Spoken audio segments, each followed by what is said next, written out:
thanks a lot to our colleague from the CMA. Good afternoon, everyone. We wanted to take an opportunity to bring you back to the plenary after the two very engaging sessions, one on assistive technology, another one on data collection, data management, data dissemination, and so on. Some of the discussions we will have perhaps will be repeated, but these are the things we've been repeating for at least 25 years or more. And I believe we will need to continue to highlight, to remind ourselves as things evolve. We'll have to adapt and adjust. So it's an honor for me, Firoz Alizada, from the Implementation Support Unit of the Convention, to facilitate this discussion, which is, I'm joined by Ms. Kylie Shae, who doesn't need an introduction as she was moderating the session right before me, but she leads the assistive technology team of the World Health Organization in Geneva. And Mr. Adnan Telfah, the Director of the Victim Assistance and Mine Risk Education of the National Commission of Demining of Jordan, both of whom have been working in the field of disability rights, mine action, victim assistance, assistive technology, rehabilitation, and health, and more for many, many, many years. So without further ado, allow me to invite you, Kylie, to give us a highlight of the session you had on assistive technology.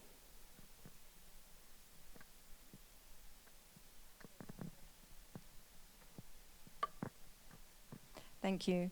And can I ask those managing the slides at the back, if you could just bring back up the slide from the previous session, which had the round circle, the 5P framework. Thank you. So thank you very much, Firoz. And I also would like to thank again the panel that sat up here with me just a short while ago and shared their insights around assistive technology in this context. I'm going to give a very, very brief summary of the summary I gave the parallel session at the beginning of that discussion so that we're all on the same page. So when we're talking about assistive products, many of you may think immediately of wheelchairs, prosthetic limbs, physical mobility equipment, but really there are thousands of different assistive products, and they may be physical or digital products, and they support people in at least 6 domains of function, so cognition, communication, hearing, mobility, self-care, and vision. And in terms of need, WHO estimate that at least 2.5 billion people need assistive technology today. That's 1 in 3 of us. So it's a whole of population issue, which really provides a strong argument for the conversations earlier today around systematic strengthening of the systems and services needed to ensure access in order to benefit all. So in terms of our discussion in the session just past, we briefly discussed the importance of access to assistive technology for survivors. We know that the nature of the injuries, we can expect survivors may be lifelong users of mobility-assisted products. And also assisted products compensating for hearing, vision, and psychosocial impacts. Oh, the slide number, I think it's 3. Mark could pay attention and help make sure that they get the right slide. It says the WHO GATE 5P framework. And we also need to think about the fact that survivors' needs will change over their lifetime, and they will need ongoing support. And the simple fact of aging or the event of other health conditions can result in new assistive technology needs. Now, our session was based on the 5P framework that I'm hoping will come up on the slide in a moment, which essentially can guide action for sustainable access to assistive technology. It's a very useful framework, which is why I'd like to emphasize it in this session.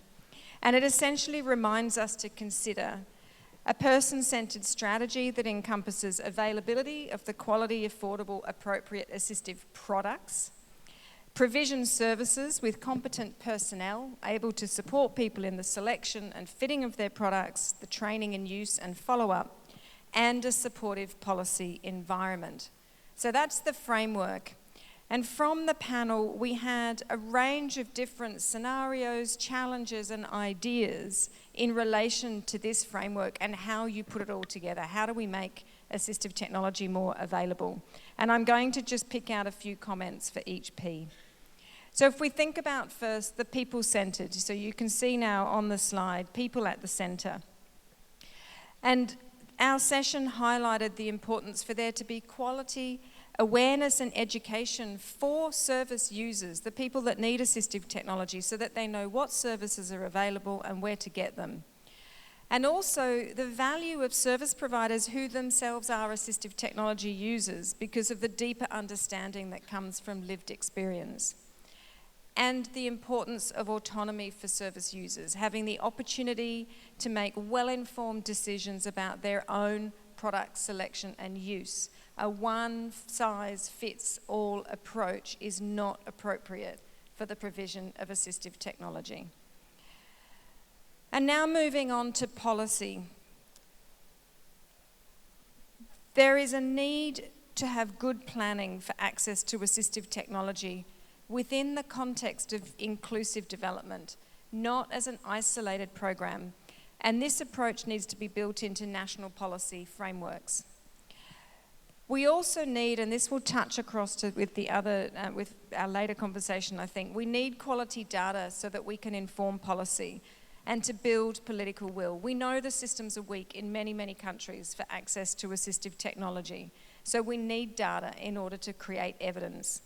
And I will highlight that the WHO Rapid Access to Assistive Technology Data Tool, which was briefly brought up in our session, which is a self-reporting population survey. It helps estimate need and unmet need, and it's been used in more than 40 countries now to support national advocacy and policy reform. So if you're not aware of that tool, please talk to me.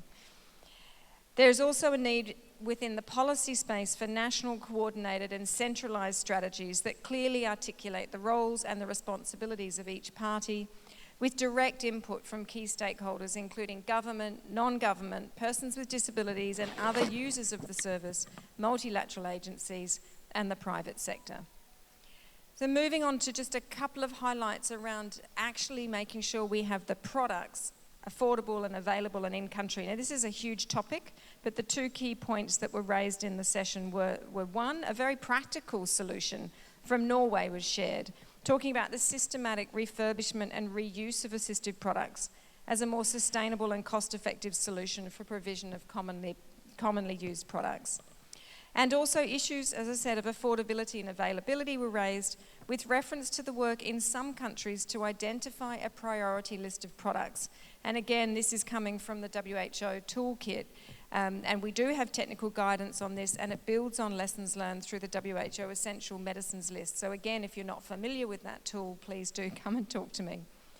And then considering provision, we need the provision systems and services. Now, we briefly discussed in the context of Guinea-Bissau and other countries the challenges of service reach, particularly where services are centralised, creating distance and travel barriers for people to reach the service. And this links to other discussions today about integrating access to assistive technology through existing health services, pushing out to primary health care, and linking with other support services that are linked and localised to people's communities. And in keeping with this theme is the concept that one service provider doesn't have to provide all, and with good coordination and referral systems that don't allow people to fall through the gaps, comprehensive services can be managed and shared. And then AT Scale joined us remotely and flagged the increase in need for assistive technology in emergency contexts, requiring rapid provision responses.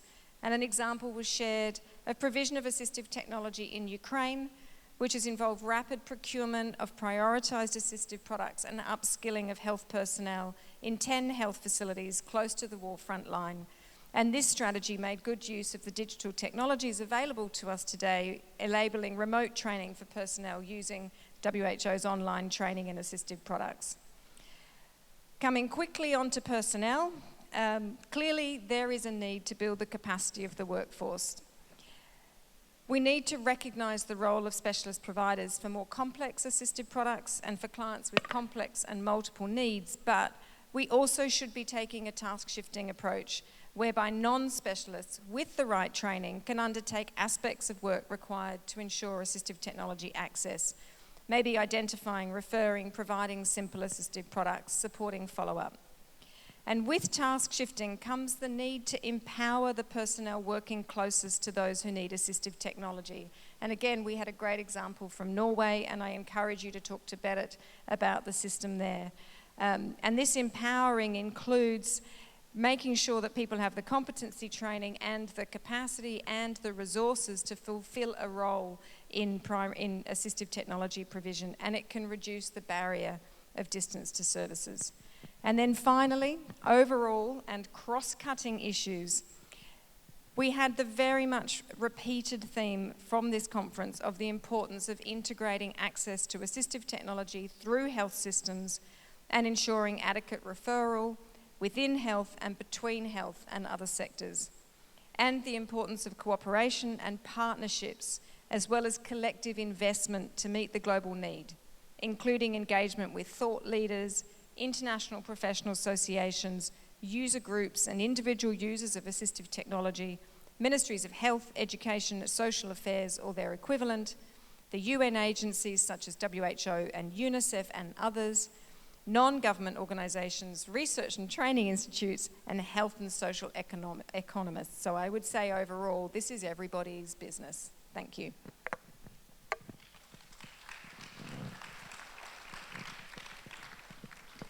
Indeed, that's everybody's business, and also those who are involved in collecting data or managing data or keeping the data for themselves, not sharing, just speaking of the challenges. I know, Adnan, I heard that you had a very engaging discussion in the other room with some of the colleagues joining online, even talking about someone from the Central Statistics Office from Cambodia. Can you give us, perhaps, elaborate on some of the highlights of the session you had? And just before you start, to also let you know, you can also note your questions. We probably will have a little time for taking a couple of questions after this as well.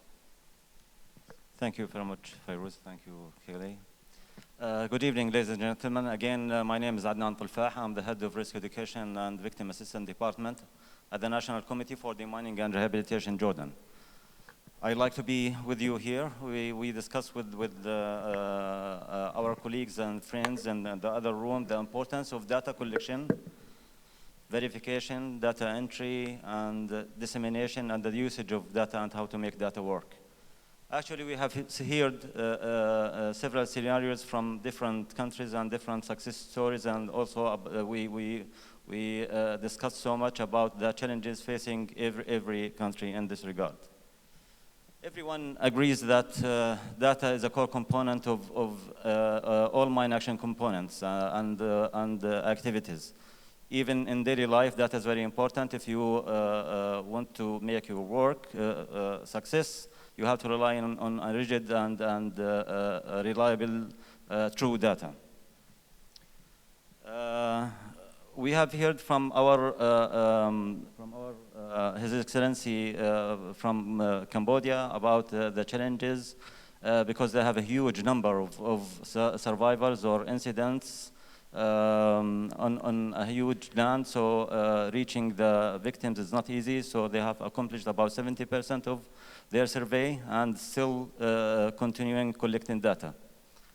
After that, we have heard also from our friend from Sri Lanka about the challenges also they face in Sri Lanka.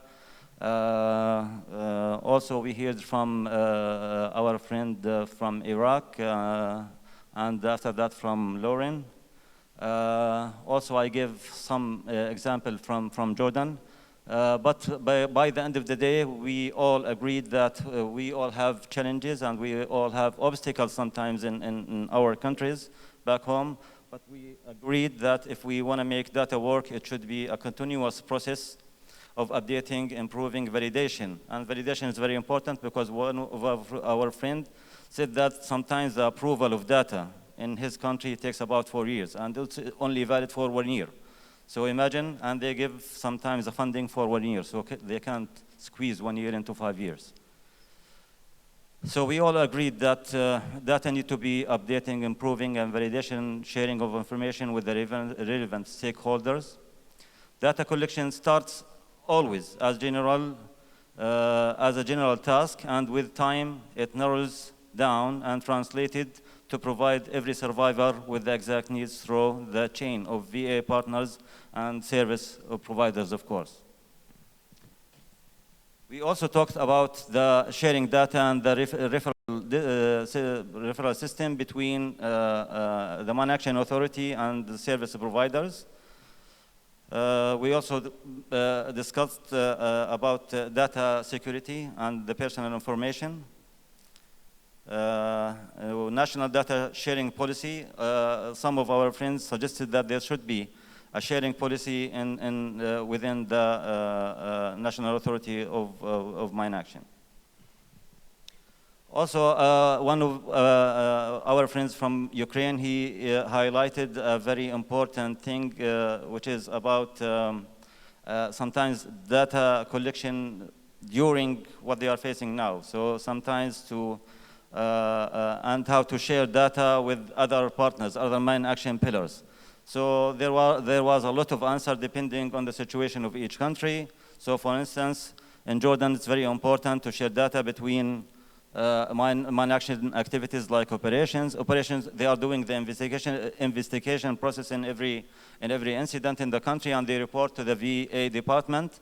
VA department also take data and information from the outreach officers of the risk education program, but it's only a contact details for the victims, and after that, we pay home visit to each victim in the country to validate and to make sure that we have the data we need. About the sharing policy, in most countries, there are no limitations for sharing data for our partners, because as you all know, that mine action organizations, they are not an implementation body, and they don't provide services for victims. So we have to deal with other service providers like the Ministry of Health, like other NGOs, and Ministry of Social Affairs, the Higher Council for the Affairs of People with Disabilities. So our data is open for our partners, and sometimes at the civil society it's open also. So sometimes some of the PhD students, they approach NCDR to make some studies and come back to NCDR to take data, and after that to share also with us the outcomes he come up with.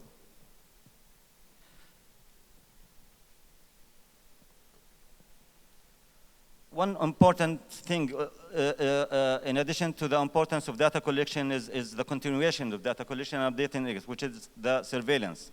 Surveillance is not only about the information of the victims, but also about the needs, of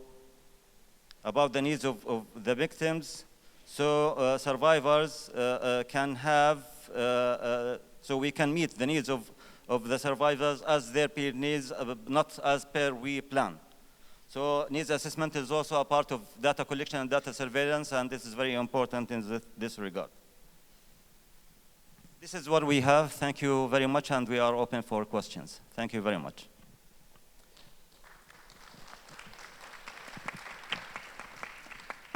Thank you very much, Adnan. Just a follow-up question, if I may. Obviously, there's no question about the importance of having the data, and not only having the data, but having an up-to-date data, accurate data. I think it was the victim assistance expert from Angola said that there's a national legislation in Angola that would require the ministries to use the data that's only 4 years old. Yes. So if it's 5 years old, according to the national legislation, that data is no longer valid, which is a very interesting point. But a question in relation to, as you pointed out, I mean, data is not only about individuals, right? Mine survivors or people with disabilities, that's definitely the primary need. But we would also need data about the systems, right? How the systems work, what kind of services are. Did this come up to your discussion? Actually, we tried to that. We were very tight with time. I also gave an example from my country about about the system. As we discussed yesterday, also sometimes we have to assist and collect data about our partner service providers, and we have to communicate with them to know what they can provide for our target groups, our beneficiaries, which are the survivors. And by this, they are helping us putting our action plans in the right track. And the other thing is to avoid duplication services. So sometimes it's very important that one survivor in the country don't have similar services from different service providers in the country.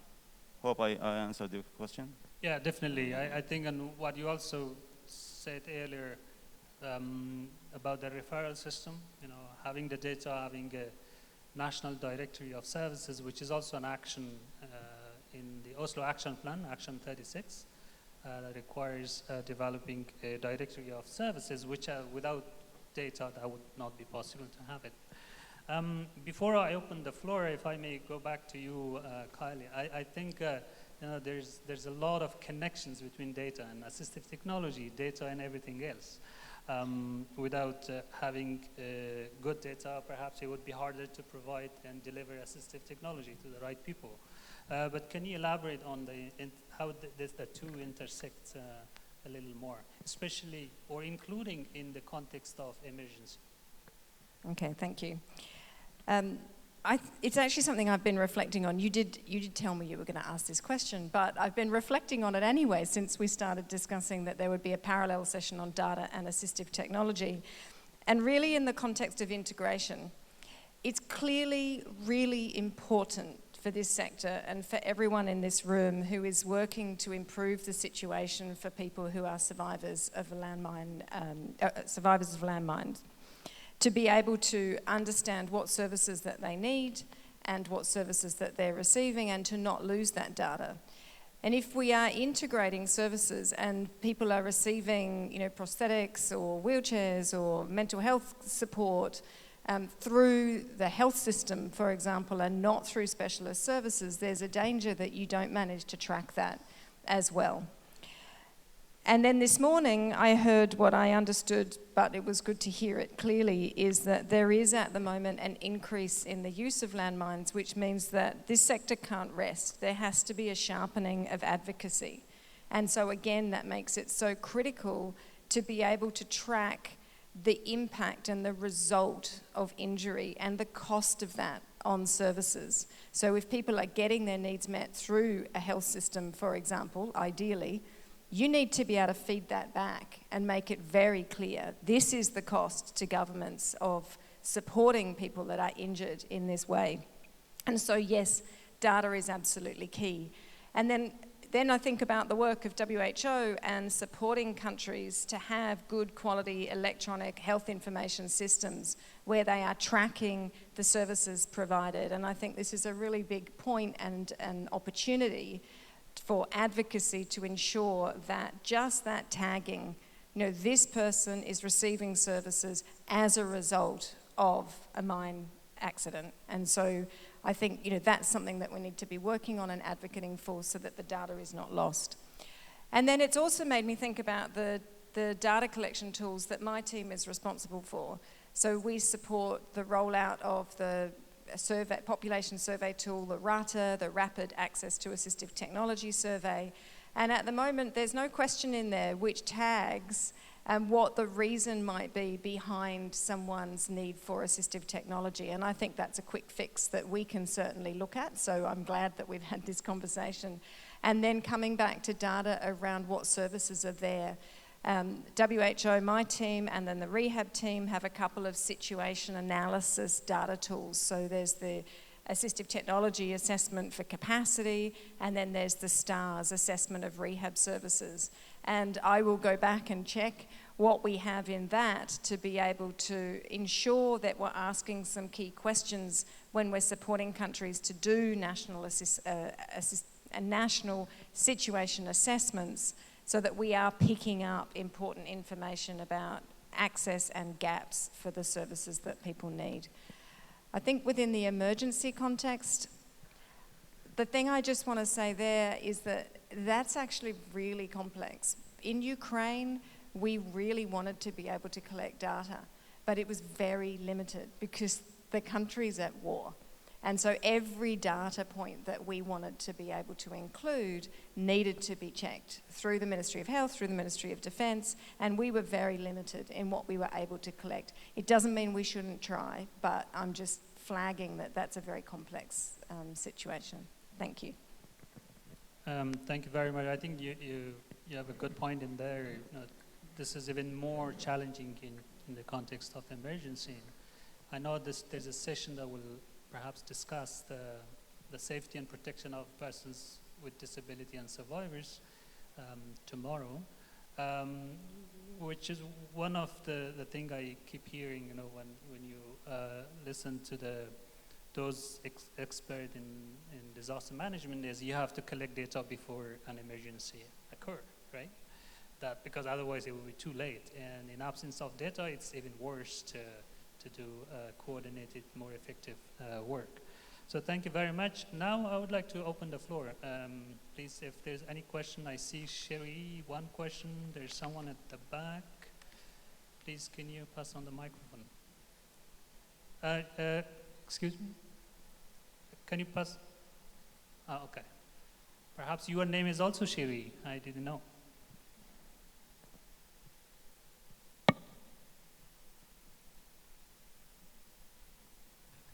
Hello, I thought Shae go first.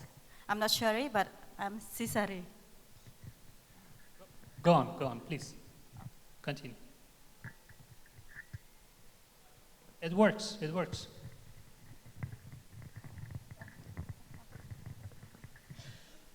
This wouldn't be the first time people have called me Cicely either. Just one of the points on data collection. I know in some countries the Ministry of Health includes landmines in ERW as a cause of injury when people are admitted to the hospital. And I wonder if that could be something that in the context of the campaign is worked on to ensure that even after the end of clearance, if there are further accidents, it's recorded. And I know WHO has been involved in helping.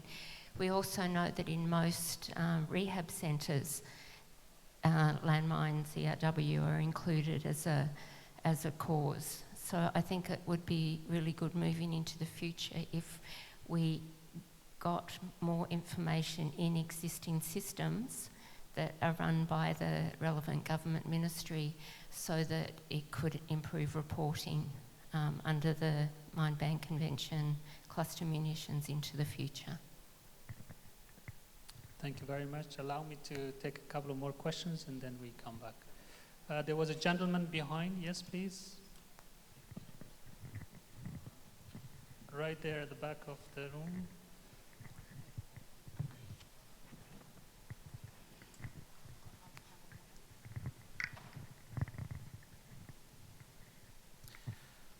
Bonjour à tous.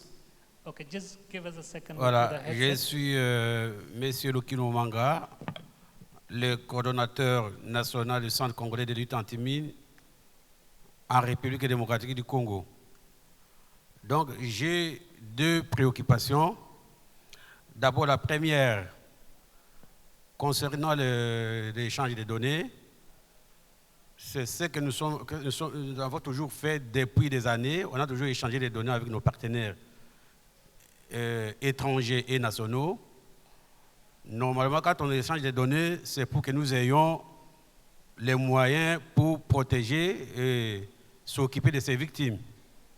Mais depuis qu'on a commencé des années à partager des données jusqu'à ce jour, nous n'avons pas de réponses ni de solutions.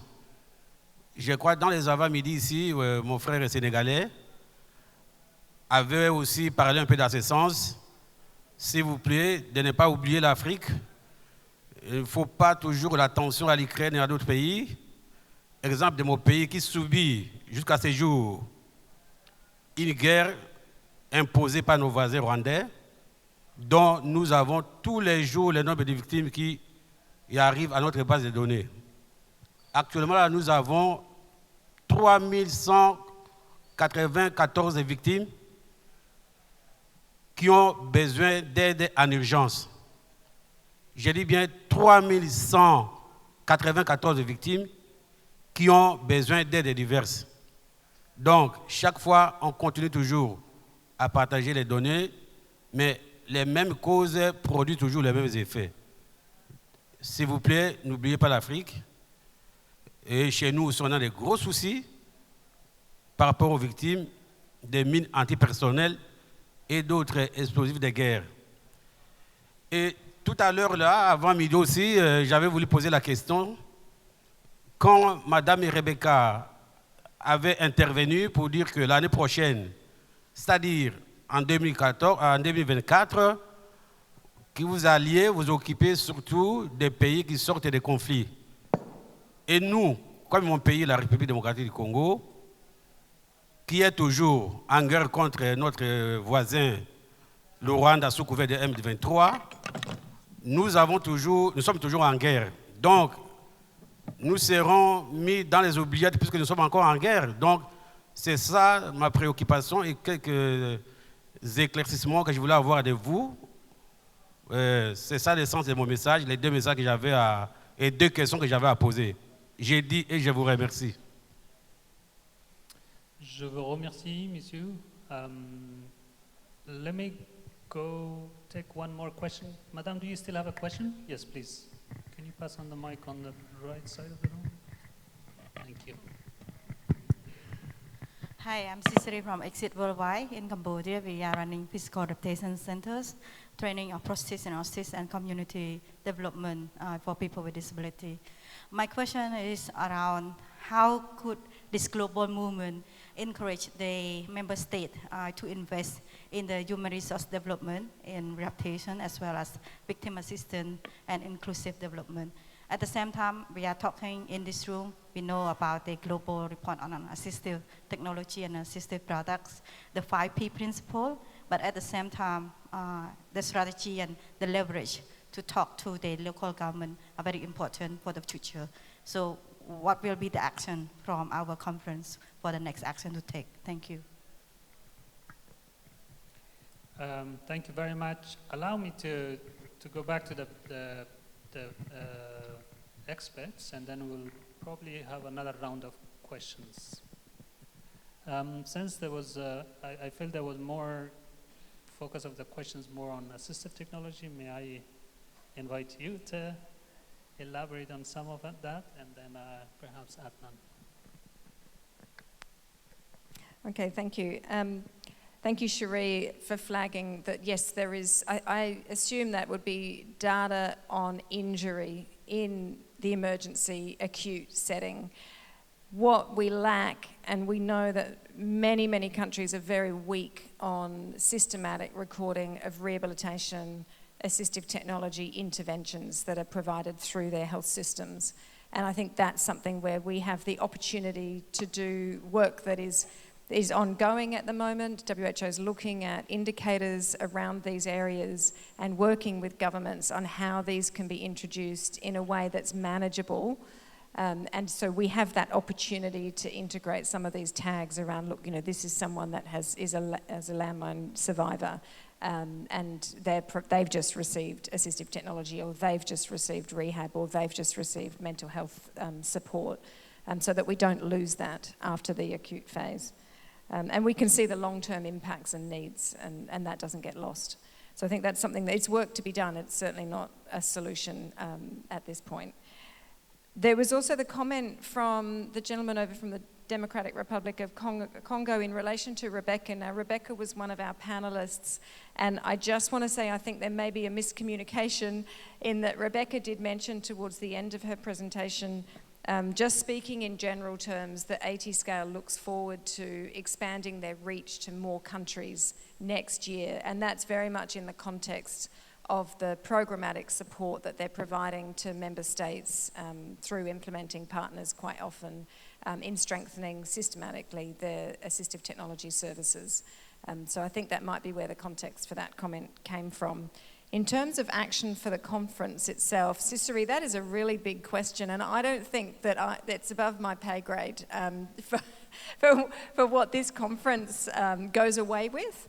But I would hazard a guess that the concept of integrating services is going to come through loud and clear, and I really hope that it does. I know that it's not a new concept. It's been a big conversation of this sector for a long time, and there's really good, compelling arguments coming through in the discussion today for why that's important and why a lot of those strategies and tools that are being developed by development partners like the UN agencies and INGOs to support countries in national planning, data collection, tools to be able to roll out the development, the capacity building of personnel and so on, you know, they're all coming because we know that we need to strengthen overall our universal health coverage and other inclusive services so that people aren't being treated in silos. So I see that we're going to come out with statements in that regard from the conference. Thank you. Thank you very much. And before passing on the floor to you, and then again the question on the outcome of the conference, as you probably heard in the opening from His Excellency, you will also hear more tomorrow from the current and the present designate of the convention's chairman in Cambodia about the outcomes of the conference. But it is part of a process. You know, we do not expect a radical change. It's part of a process, work in progress. So this discussion we have will definitely contribute into what the international community would be able to do in the future. So with that, can I pass on the floor to you, Adnan? Okay. Going back to Shae's question about whether mine ERW incidents are registered. In my country, yes. Whenever we have a new incident, it is registered in our national record. And as I mentioned before, a special team is going to make investigation, and then they refer back to the Victim Assistance Department to include new cases. And actually, it happens like a couple of weeks ago, but it was not a new incident. But sometimes people, they hesitate to register in the national record because, you know, their activity during the incident, sometimes it's illegal. But this is actually the national record is not the only referral for victim assistance, for providing assistance. So we are encouraging people to register. We are not against them, and sometimes we of course support them even in their legal situation. And in many cases, if the victim is not covered by security insurance, sometimes NCDR takes care about that.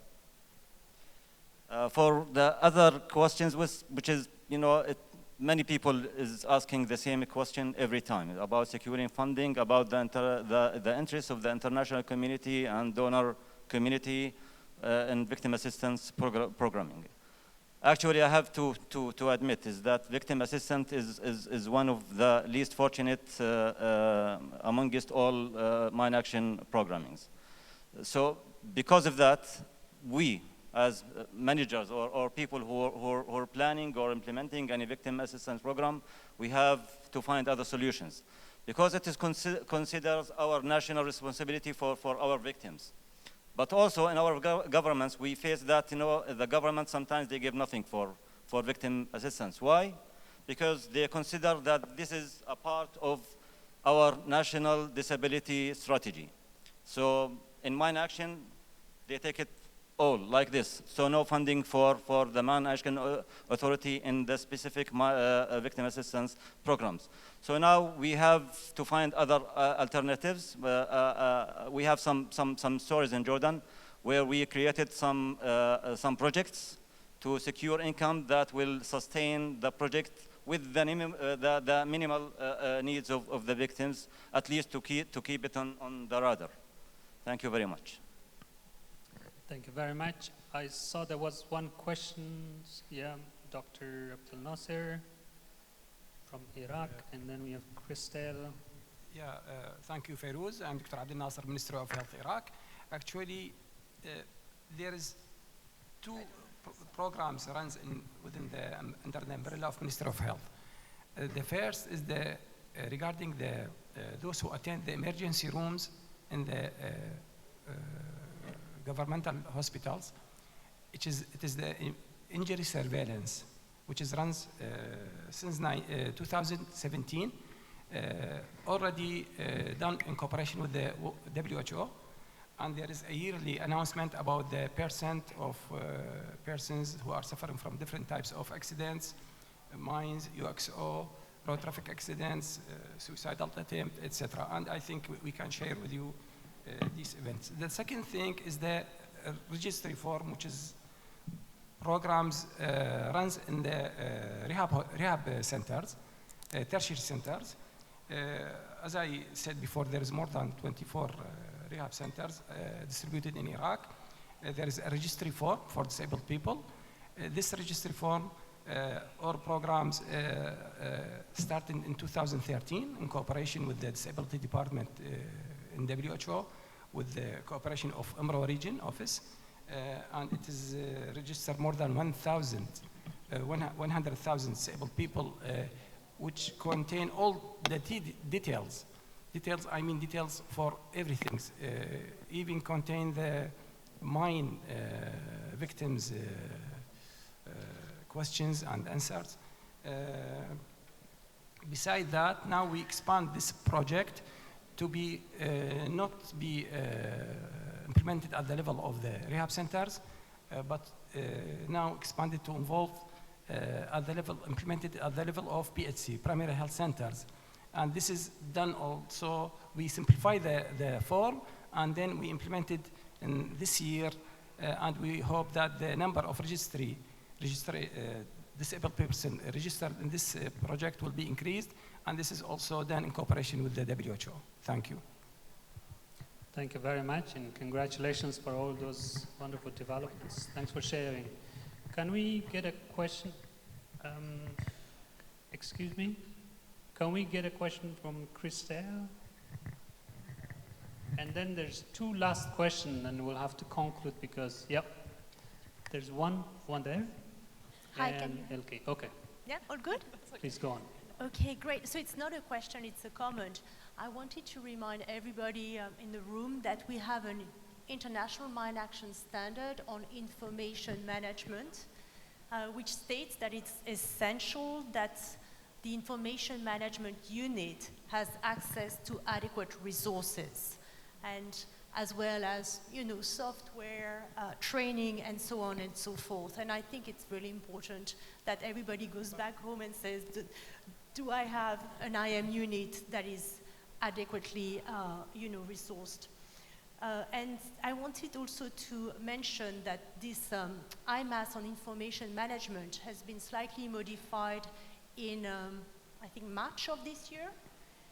And to highlight the minimum data requirements in Annex B of that document, which is now requiring to collect data on the sex, age, and pre-existing disability of direct victims.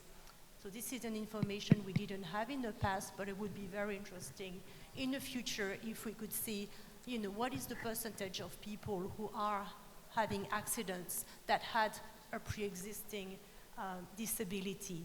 And we also would like people to record the number of persons who have access to victim assistance services, and finally the number of persons injured, survivors, and other persons in need of services met in the course of risk education and land release intervention, and whether this information has been shared with authorities providing victim assistance. So it is about monitoring that people are really coordinating within their own mine action authority and with other actors so that people have access to services. So I hope people will look at this IMAS and see if they can change the way they operate so that we have a better idea of if people are getting the assistance they need.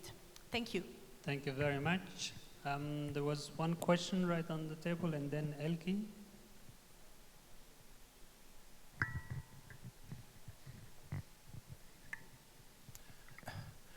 Merci beaucoup. Moi, c'est Abakar Ahmad Koy, délégué du Tchad, chef de service chargé de la gestion des informations et d'assistance aux victimes de mines au Haut Commissariat national au déminage au Tchad. D'abord, je remercie l'OMS pour cette nouvelle initiative qui, à l'avenir, va peut-être permettre à nos victimes d'être informées auprès de l'OMS. Et par la chance, ils auront l'occasion de bénéficier d'une assistance sur les technologies d'assistance aux victimes. Mais ma question se pose sur le système du collecte d'informations sur les victimes. Nous avons à notre niveau un outil de collecte d'informations IMISMA, Information Management System for Mine Action, auquel nous le remplissons. Aujourd'hui, à la base de données du Haut Commissariat national au déminage au Tchad, nous avons plus de 3 965 victimes, dont les 646 ont été bien informés, et partagés avec les organismes internationaux chargés de déminage qui sont passés au Tchad.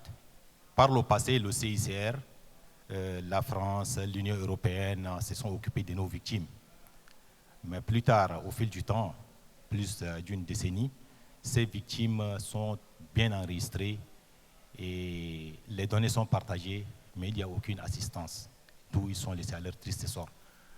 Donc maintenant, la question que je me pose est de savoir, est-ce qu'on aura auprès de l'OMS un autre outil de collecte d'informations sur les victimes et partagé avec la représentation de l'OMS au niveau national, au niveau du Tchad, afin que la porte puisse être ouverte à nos victimes d'espérer avoir une assistance technologique selon leurs besoins.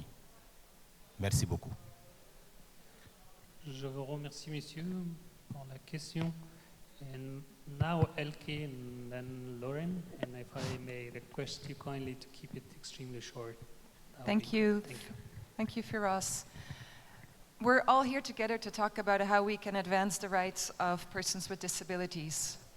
And I would just like to unpack briefly what Christelle just said, which is related to the fact that until now, the mine action sector is completely disability blind. We do not know who was hearing impaired, visually impaired, cognitively impaired, physically impaired at the moment that they have an accident and become registered as a casualty. So the changes that Christelle was showing, talking about in the International Mine Action Standard 510, mean that when casualty data is now collected, it will also inform about the impairment, as Christelle said, a person may have had prior to having their accident, which means that we can now develop risk education materials, do community priority setting for task orders in a way that takes into consideration the differentiated impact of explosive ordnance on people with different types of impairments. So we finally have the data to ensure that mine action can be truly disability inclusive. Thank you. Thank you very much for the comments, Lauren. Right here in this table, microphone, please.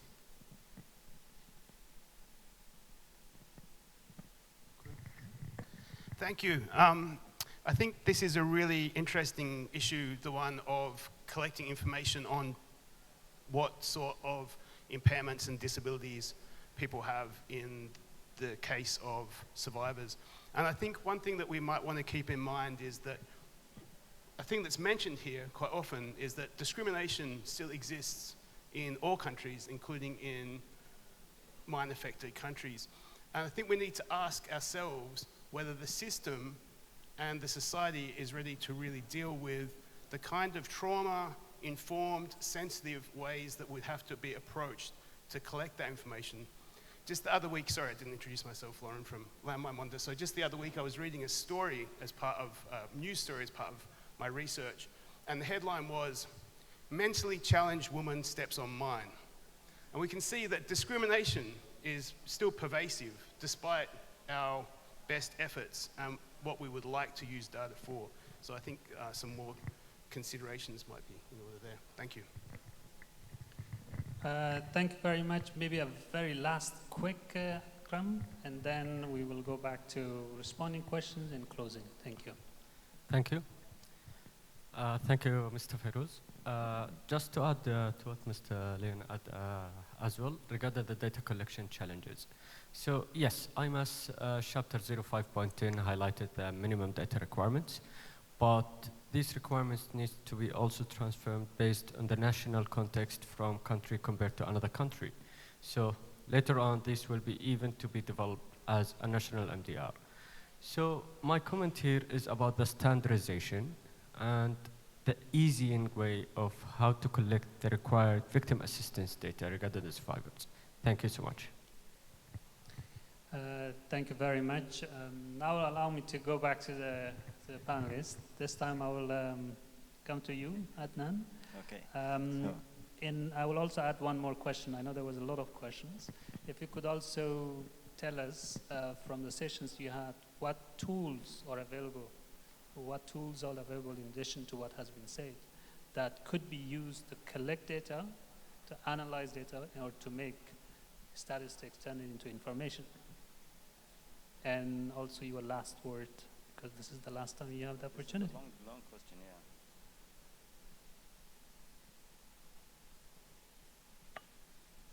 Okay, thank you very much, Firoz. I will start with the first question, and actually, Akram, maybe you answered about 90% of the questions about the IMAS, the standards, and the national mine action standard. So in collecting data, we always adopt what is, appropriate for our communities. In our case, in addition to the minimum requirements of the IMAS, we also collect data about the family members of the victim. So we know sometimes, because we provide services not only for the victim himself, but the family members. So we can sometimes help him in another way, because victim assistance is not only health rehabilitation or health care. Sometimes it's education, it's economic reintegration, it's social reintegration. So when it comes, for instance, for education, the victim sometimes he's like myself, he's 55, 60 years, so he doesn't need education anymore. So he will be very happy and we put him in an inclusion framework that if we help his daughter or his son to continue his education, in this case, sometimes we help. Or for instance, if he can't work and his wife can work, so we give a loan to initiate an income generating project that will help the whole family in this regard. So we have a pile of information about the victim, which assists the data that we need in victim assistance, and also the data we need to assist their needs and the services to be provided for them according to these needs. The other question about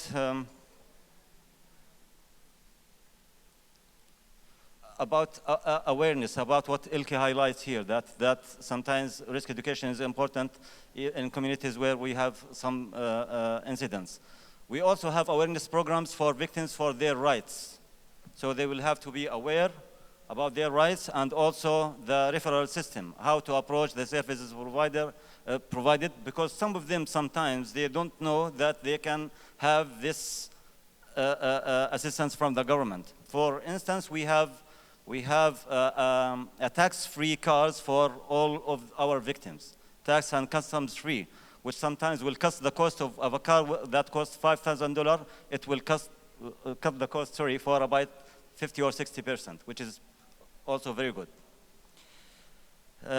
When it comes about the tools, we have lots of tools, because as we mentioned before, it's a long process. Data collection is not only filling forms and go back and put it into your database. Data collection is a comprehensive approach, especially when you need to share this data with the service providers and with other units in the Mine Action Authority. So sometimes we collect data from the army about the incidents, about the soldiers who have incidents outside their work. Sometimes we collect from other NGOs. And unfortunately, I can answer this question now. In Jordan, we have the same scenario. All the NGOs who used to provide assistance for landmine victims or ERW victims, they're not there anymore. We have no other service provider rather than NCDR, fortunately.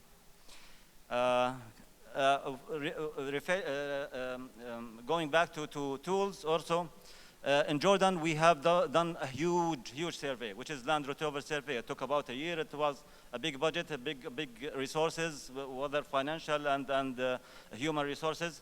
So this was the main tool to give us a very comprehensive information about the victims in their communities, because this study has reached all, I can say more than 95% of the impacted communities in our country, collecting data about everything, helping victim assistance, helping restitution, and helping other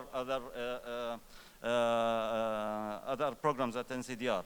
Also, we used to train our staff in different data entry programs, like we used to work with CDC, the Center of Disease Control from the United States, to use the EpiInfo. And sometimes, you use some tool to meet the requirements of the donors, not only the requirements of your partners or stakeholders. And now we are using EMISMA. And also, in addition to that, we are using our Excel sheet in Arabic, because EMISMA sometimes, during maybe the pronunciation of our names in Arabic, sometimes they don't match. So you can't sort the names, or you can't sort the data you want from this tool. Thank you very much, and sorry if I take more than required time. Thanks for finishing with the Excel sheet. Just one last question for you, if I may, Kylie, about what tools are available to assist with assistive technology, provision, delivery with the 5 Ps. I think you did mention some of it, but can you summarize in half a minute? Thank you. Half a minute, no problem. So our team has developed the Assistive Technology Data Toolkit. And with that, we have, I've already mentioned, the RATA, Rapid Access to Assistive Technology Assessment. It's a household survey, and countries can run it independently, or they can run it with support from us, and very interested to support more and more countries to gather this. It's a statistical data on need and unmet need for assistive technology. And I mentioned earlier that this is something where we could be putting in flags so that we can see who amongst the community is a mine survivor, and therefore that will give you really good data. I also want to flag, I know that I was asked about whether WHO accesses data that's collected in countries, and just a general rule is that we only access the data that is gathered in a country under special arrangements from the government. So, we don't have automatic access to this data. And the RATA actually really helped us with our response in Ukraine. Also with the data toolkit, we have the situation assessments, which I've already mentioned. And then into that, we're actually in the process of building some additional questions into the ATA-C that will help countries to develop their own investment case for investment in assistive technology. And we're building an economic tool to support that. And then finally, we have the access to assistive technology impact tool. And this is something that we'll be piloting in at least 2 or 3 countries in 2024, so that it's a quick survey where people can be, we can see what the impact on people's lives is when they have access to assistive technology. That's the toolkit. Thank you. Thank you so much, Kylie. Thank you very much, Adnan. Before, maybe Juan Carlos, pass on the microphone to Juan Carlos. Just to remind those you've received an email, we'll have a briefing for regional coordinators, the coordinators of regional groups, right after the plenary, as well as for the 2 sessions. You should have received an email from us, and I would kindly invite you to stay behind just for 15 minutes or so more, so we'll coordinate our work for tomorrow. Thank you very much, and off to you, Juan Carlos.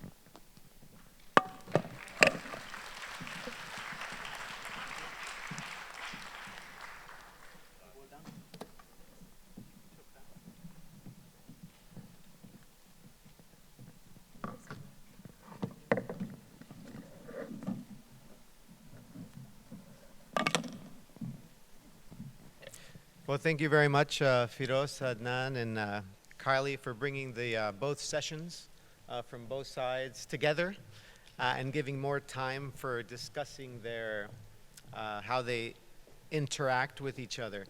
I hope that all of you have had a great first day. I'm sure that the interesting sessions have beat any jet lag that you may have, I hope. And as in the program, we indicate that we'd like to invite a keynote speaker to remind us and reiterate the importance of what we're doing.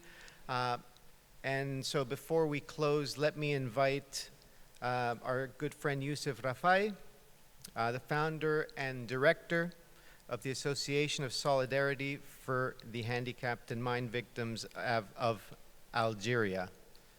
Please, Yusuf.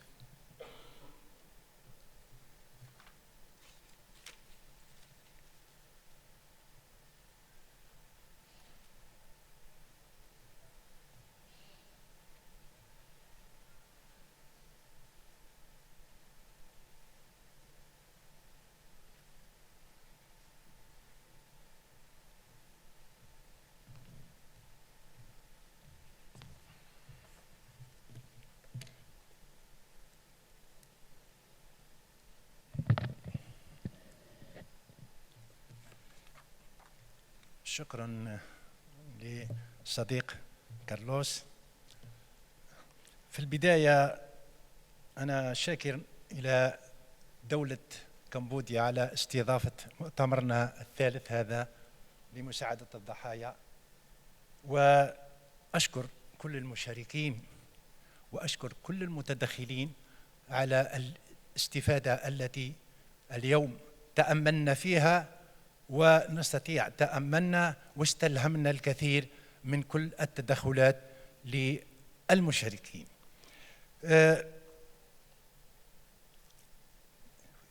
هذا المؤتمر شعاره تأمل، استلهام ومشاركة وتمكن. فعلا صراحة أنا استلهمت وتمكنت في هذا اليوم. أنا ضحية بكل صراحة، ضحية منذ إن كنت طفلا في سن 9. عشت حياة كلها صعوبات وعراقيل، لكن تمكنت في النهاية، تمكنت وتغلبت على هذه الصعوبات، لأن الحياة لابد أن تستمر، لأن الإنسان لابد أن يعيش حياة كما يريدها. واليوم أنني أعيش حياة كما أردتها أنا، ولأنني تمكنت من التغلب على كل ما كان يعيقني في الاستمرار في الحياة. واليوم أنني على أبواب التقاعد، يعني هذا الأسبوع سوف أكون من المتقاعدين بعد أن قضيت 39 سنة في التعليم كأستاذ للموسيقى. تزوجت، لدي أسرة، زوجتي أستاذة، كونت جمعية لأنني حياتي كانت صعبة، لكنني أردت أن يكون للضحايا الذين أعرفهم وفي بلدي أن تكون حياتهم أحسن مني وأفضل بكثير، على الأقل أن أقدم لهم يد المساعدة ويد العون كما يقدمه المجتمع الدولي اليوم والعاملين في المجال الإنساني لنا نحن كضحايا. فأنا بدوري أقدم لهؤلاء الضحايا في بلدي، وما زلت إلى حد الآن أزرع في قلوبهم وكيانهم الأمل في الحياة، لأن الحياة فيها أمل، والحياة جميلة إذا أردنا أن نعيشها، جميلة جدا. الاعتماد على النفس أولا، كما اعتمدت على نفسي وعشت حياة وكما تروني اليوم أمامكم، والكثير لا يظنني أنني ضحية من ضحايا الألغام، الكثير سواء في بلدي وحتى مع الأصدقاء في كل الأماكن التي أزورها يقولون لي لست بضحية، لأنك إنسان عادي تعيش في حياتك في كل أمورك اليومية إنسان عادي. فعلا أنا أعيش كحياة إنسان عادي وطبيعية جدا. في النهاية أملي كبير في كل العاملين في المجال الإنساني، وأملي كذلك في كل المنظمات الدولية الإنسانية والدول، سواء كانت دول منطوية في الاتفاقية، أن تعمل وتسعى جاهدة لتقديم هذه المساعدة إلى الضحايا، فهم يحتاجون إلى المساعدة وإلى التكفل بقضيتهم. صراحة هذا اليوم كان يوم تأمل وإلهام، غدا إن شاء الله سوف يكون يوم تأمل، غدا سيكون يوما للاستلهام والتمكين من الاستفادة من التجارب لكل المشاركين في هذا المؤتمر. شكرا لكم، وأتمنى غدا يوم أجمل من هذا اليوم، وأظن أننا وصلنا واستلهمنا وتمكنا في هذا اليوم، وغدا سيكون يوما أفضل من هذا اليوم. شكرا لكم على حسن الإصغاء.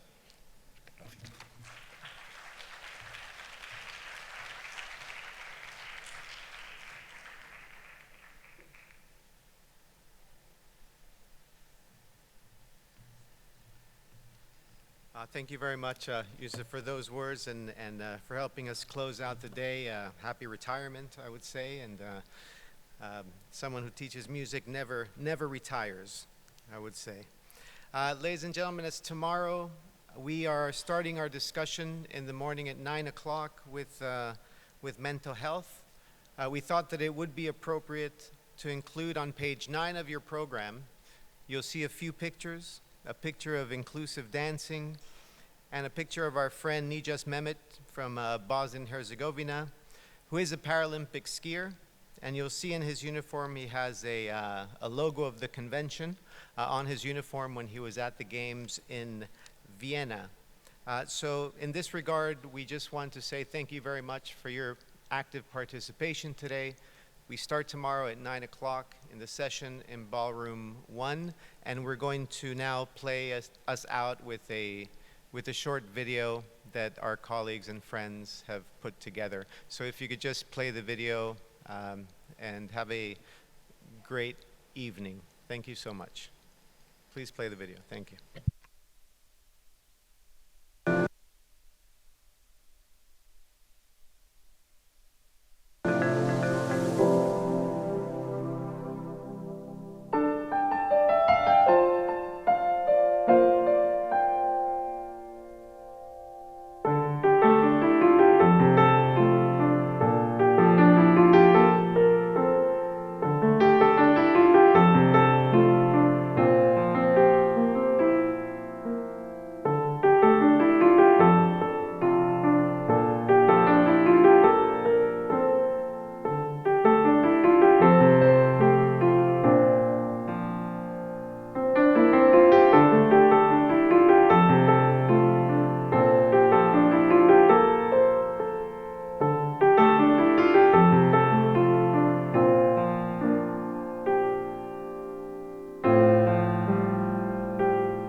Evo ih, odoše.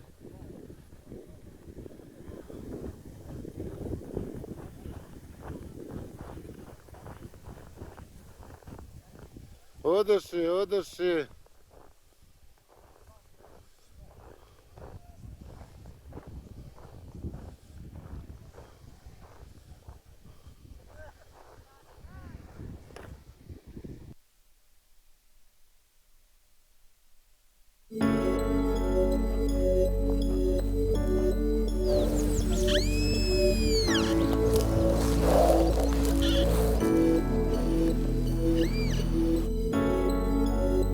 Ethiopia is one of the highly landmine contaminated countries. 340 areas are suspected to be mined.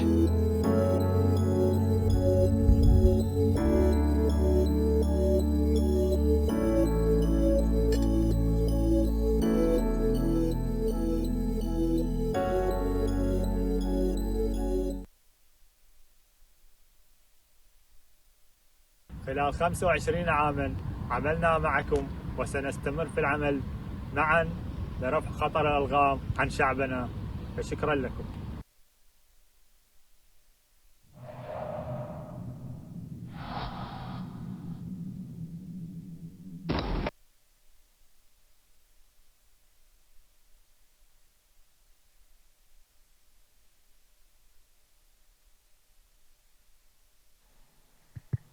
Okay, thank you very much, everybody. Have a great evening and see you tomorrow for the first session at 9 o'clock. Thank you.